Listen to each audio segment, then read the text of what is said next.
Hello, bienvenue à tous dans cet épisode 2 sur l'analyse des looks de Friends. Donc sur l'épisode 2 de Friends, je vais vous donner mon avis sur est-ce que ces looks marcheraient aujourd'hui, si je les trouve cool, si ils pourraient marcher en y faisant quelques twists, etc. C'est mon avis personnel, je suis très heureux d'en discuter avec vous dans les commentaires si vous n'êtes pas d'accord avec moi. Et on va commencer tout de suite avec le premier look qui est celui de Chandler. Donc qui est un look très habituel de Chandler. C'est un look avec ces fameux petits gilets sans manches en matière un peu épaisse. Donc là, je sais pas, on dirait une sorte de coton ou une laine très fine.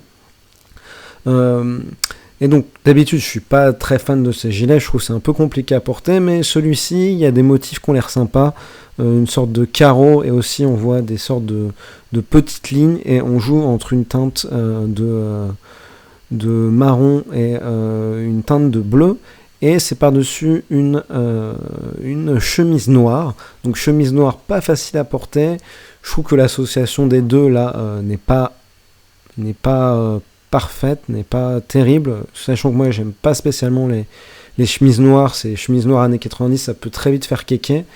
Moi je pense que là pour le coup ça pourrait bien aller avec peut-être un t-shirt ou avec une chemise un peu plus là, elle a l'air un peu très lisse cette chemise, peut-être une chemise un peu plus type Oxford ou denim. Dans ou sinon dans une autre couleur qui serait plus une couleur pour rappeler les couleurs ou pour être associé en tout cas avec les couleurs du gilet. Donc soit par exemple pourquoi pas un bleu clair ou alors peut-être dans les jaunes beige pour aller avec le marron.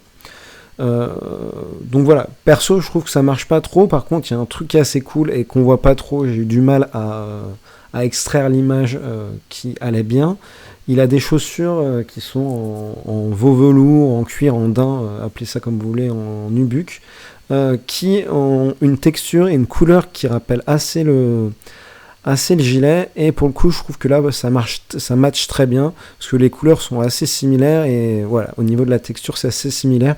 On peut avoir un bout légèrement des chaussures dans le bas de l'image, et j'ai essayé de vous prendre un gros plan sur une prochaine photo. Donc là on voit ces chaussures qui ont l'air assez stylées aussi, et je trouve que pour le coup elles vont très bien avec le gilet. Passons maintenant au look le plus intéressant je trouve de cet épisode, qui est le look de Ross. Donc c'est cette association entre une chemise en denim avec une cravate qui a l'air en flanelle, donc qui est aussi dans une texture assez qui est pas une texture lisse, et c'est pour ça que je trouve que l'association marche très bien, et j'adore de manière générale l'association d'une chemise qui est pas forcément faite pour porter des cravates, donc pas une chemise de costume très lisse avec une cravate. Je trouve que ça apporte vraiment quelque chose. C'est des looks qui j'en ai vu pas mal sur Instagram, des looks comme ça, notamment quand la chemise avec des poches, je trouve ça marche nickel. Et là au niveau des couleurs, franchement c'est une cravate, je l'aurais pas prise comme ça, cette cravate à rayures horizontales, elle a l'air un peu limite violette, bordeaux, et ça match très très bien je trouve avec le bleu. Elles sont pas dans les mêmes nuances de couleurs, ça tranche assez, et pourtant ça se marie bien. Ouais, je trouve franchement c'est nickel. Donc on va voir un peu plus de la tenue. Je trouve que la tenue de manière générale au niveau des teintes elle est parfaite, ce qui est très rare je trouve dans les looks de Ross, dont je suis pas particulièrement fan. Donc là c'est porté avec un chino assez large qui est dans des couleurs qui rappellent la cravate, et avec des chaussures qui ont l'air dans les tons marron, peut-être légèrement bordeaux aussi. Je trouve que voilà, le look marche très bien. Donc là on voit de façon un peu plus dans un plan un peu plus serré.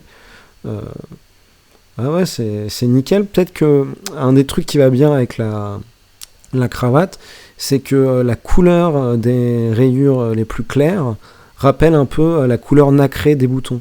Et peut-être c'est un truc qui est très subtil, mais qui fait que ça passe très bien. Voilà, encore une autre photo. Il y a aussi le côté manche retroussée qui apporte encore un peu plus de décontraction dans cette tenue, malgré qu'il y ait une cravate. Donc maintenant, alors non, il n'y a pas la sélection que j'avais faite. Voilà ce que je voulais, c'est qu'il y a quelque chose qu'on note pas sur la photo précédente, c'est qu'en fait sous sa chemise, il a un t-shirt blanc comme ça se faisait beaucoup aux États-Unis et maintenant ça se fait beaucoup aussi en France. Et je trouve que du coup le look marche très bien aussi comme ça, dans une tenue encore plus décontractée, en plus layering, donc avec la cravate légèrement défaite et le petit t-shirt blanc qui apparaît légèrement en dessous. Peut-être si on n'aime pas porter la cravate trop serrée, ça peut être un moyen de porter le même look, mais dans un style encore un cran au-dessus, plus décontracté. Franchement très stylé, ça moi je vais le garder en mémoire. J'aimerais bien réussir à porter plus de cravates, c'est pas forcément facile à porter dans un style décontracté. Tout de suite ça peut peut-être faire un peu too much, mais je trouve que c'est vraiment un accessoire intéressant qui rajoute quelque chose aux tenues. Donc voilà, des différentes photos de ce look là. Et on va passer au look de notre ami Chandler. Donc qui a un look avec une chemise assez particulière comme ça, dont je suis pas fan. C'est ces chemises qui se faisaient beaucoup à cette époque là avec les rayures horizontales. Je trouve que l'association là est assez osée, parce que la chemise c'est une sorte de rouge, mais pareil avec un fil de trame horizontal, des rayures verticales grises. Je trouve que le tout, quand on voit la chemise, ça n'a pas l'air évident à porter, et je trouve qu'au final la tenue dans son entier marche plutôt bien, avec ce petit jean assez basique et cette petite ceinture marron qui en fait va bien avec la couleur de la chemise. Donc au final on peut dire que ça marche.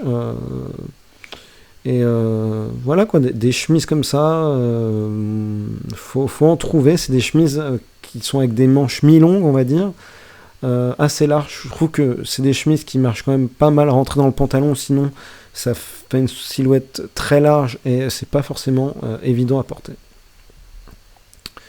Mais voilà, là on le voit un peu mieux. Et franchement, la tenue n'est pas choquante, alors que ouais, la chemise sur le papier, encore une fois, je la trouve pas évidente.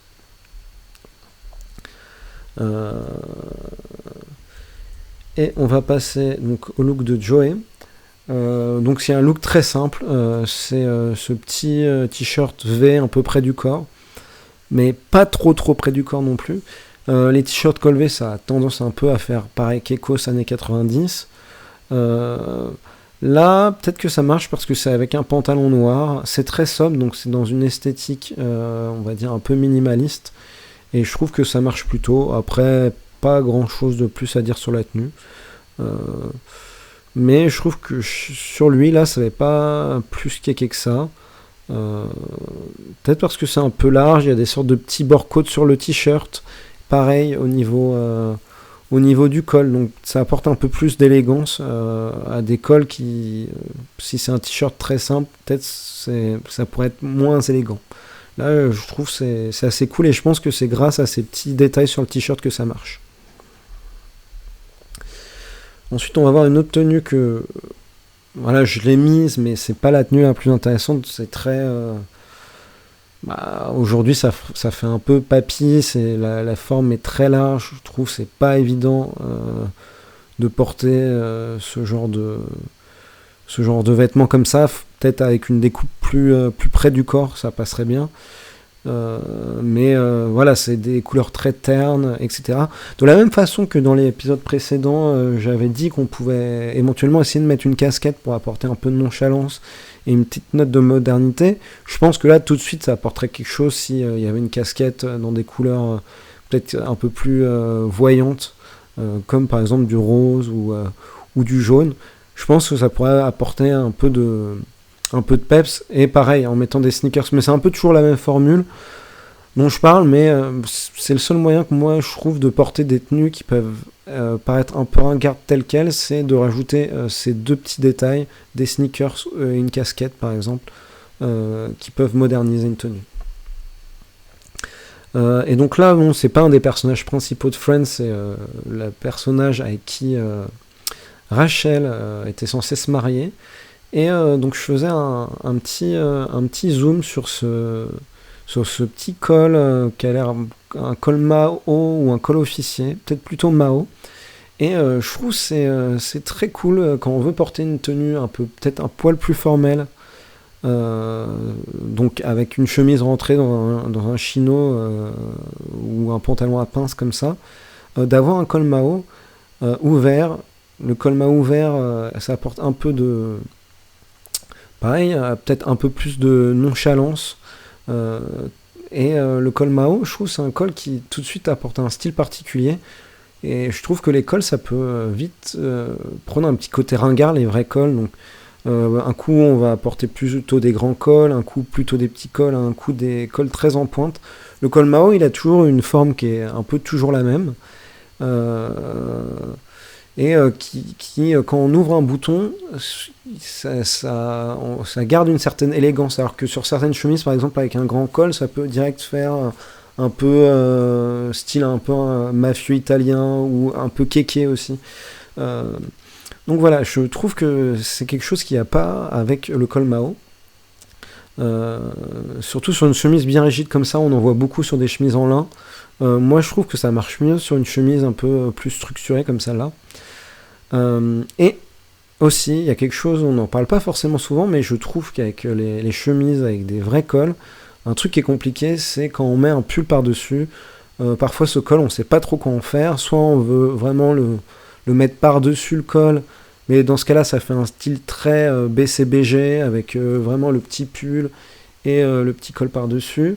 Soit on essaye de le cacher un peu en dessous du pull, mais du coup, il est un peu écrasé. Je trouve que ça fait pas très beau non plus quand on enlève son pull ou même en dessous quand on le voit légèrement le col dépasser. Et c'est un problème qu'on n'a pas avec le col Mao. Et voilà, il y a un pull dont j'ai pas parlé, c'est avec le col roulé. Là, c'est encore pire. Le col, on sait pas quoi en faire. Le truc le plus stylé que j'ai trouvé, c'est en fait de déplier le col et de le faire un peu dépasser comme ça. Je trouve qu'avec le col roulé, ça marche très bien. Le seul souci, c'est que quand c'est un col button down, c'est chiant de devoir le reboutonner dès qu'on enlève son pull. Et donc c'est un truc, ça, avec le col Mao ou le col officier, on n'a plus le problème. Et je suis un partisan du col Mao et du col officier, même si je n'en ai pas en fait. Donc voilà pour ce look là. Et est-ce qu'il y en a encore? Alors voilà, c'est les dernières images de cet épisode là. Et je voulais faire un petit zoom sur ces chemises qu'on va pas mal voir au cours de ces épisodes de Friends. C'est les chemises que j'appelle chemises bowling, qu'on peut voir sur Chandler tout à droite, là, la jaune avec une sorte de liseré bandeau noir. Souvent c'est des couleurs comme ça va souvent être jaune et noir ou rouge et noir. Et ces chemises, je les trouve assez marrantes. Je trouve qu'on les retrouve un peu, d'ailleurs, parce qu'elles sont typiques années 90, on les retrouve un peu maintenant. Et voilà, je trouve que souvent elles sont assez larges, elles ont l'air assez sympathiques à porter. Celles que moi j'avais trouvées sur internet, souvent c'est souvent du polyester qui a l'air d'avoir une couleur un peu brillante. Ça c'est pas terrible, il faudrait les trouver dans des matières plus intéressantes, peut-être un peu plus nobles. Et je pense qu'elles peuvent être très cool. Elles ont un peu de motifs et en même temps elles sont assez sobres et dans des couleurs assez flashy. Je pense qu'il y a vraiment quelque chose à faire avec ces chemises. Voilà, c'est tout pour les looks de cet épisode. J'espère que j'aurais pas été trop long et que ça vous aura intéressé. Encore une fois, c'est mon avis personnel et je serais ravi d'avoir des discussions autour de ces sujets avec vous. Et je vous dis à bientôt pour une prochaine vidéo.